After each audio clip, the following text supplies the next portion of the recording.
Assalamualaikum warahmatullahi wabarakatuh.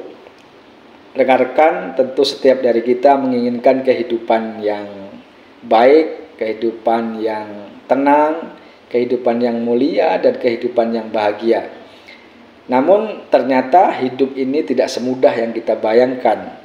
Cobaan dan kesulitan sering datang silih berganti dalam kehidupan kita. Dan kita harus menyadari bahwa cobaan dan kesulitan yang datang kepada kita ini tidak semata karena takdir dari Allah Subhanahu wa Ta'ala. Bisa jadi justru ini adalah dampak dari perbuatan dan perilaku yang telah kita lakukan. Oleh karena itu, kita harus terus melakukan introspeksi diri, refleksi diri dalam rangka memperbaiki diri, meningkatkan kualitas kehidupan kita, dan memperbaiki nasib kita menuju nasib yang lebih baik. Karena Allah Subhanahu wa Ta'ala telah menyampaikan bahwa Allah tidak akan mengubah nasib suatu kaum, nasib seseorang apabila kaum tersebut, orang tersebut tidak berupaya untuk mengubahnya.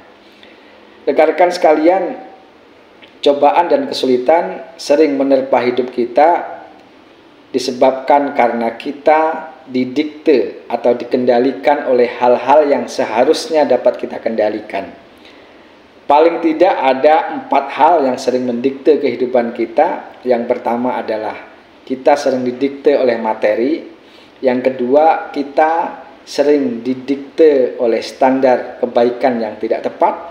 Ketiga, kita sering didikte oleh amarah. Dan yang keempat, kita sering didikte oleh prasangka buruk. Pada kesempatan kali ini kita akan coba membahas tentang hal pertama, yakni bahwa kita sering didikte oleh materi.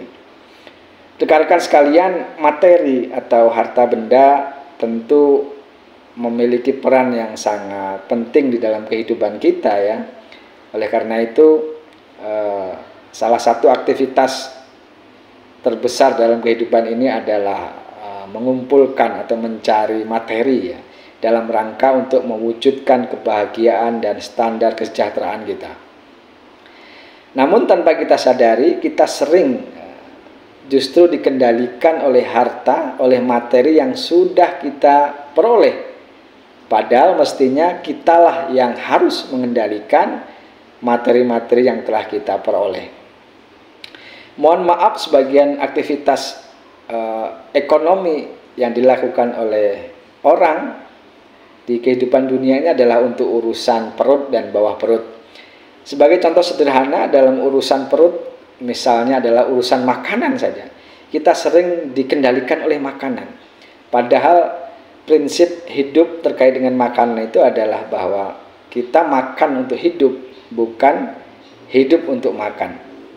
Tapi kenyataannya tanpa kita sadari, kita sering menggantungkan kebahagiaan kita itu pada makanan yang sesuai dengan selera kita, yang sesuai dengan nafsu kita. Tentu adalah makanan yang beraneka ragam macam. Makanan yang seringkali cara memperolehnya tidak gampang. Jadi kita baru akan merasa bahagia apabila sudah bisa makan makanan yang sesuai dengan selera kita, yang sesuai dengan keinginan kita, meskipun dengan susah payah. Padahal terkait dengan makanan ini kan sangat sederhana sekali. Bahwa makanan yang enak itu adalah makanan yang dimakan pada saat lapar. Sebagai contoh, ketika kita puasa, maka air putih dan tempe itu sangatlah istimewa, sangat menarik dan enak untuk dimakan. Itulah mengapa kita dianjurkan untuk makan setelah mulai terasa lapar dan berhenti sebelum merasa kekenyangan. Jadi pada saat lapar, makanan sederhana apapun pasti akan terasa nikmat. Pada saat lapar, hidangan yang disajikan oleh istri kita pasti akan kita makan dengan lahap. Itulah kenapa orang-orang dahulu itu hidupnya sehat dan umurnya panjang, karena dia tidak terlalu menggantungkan kebahagiaannya itu pada makanan yang beraneka ragam, makanan yang sulit dicapai.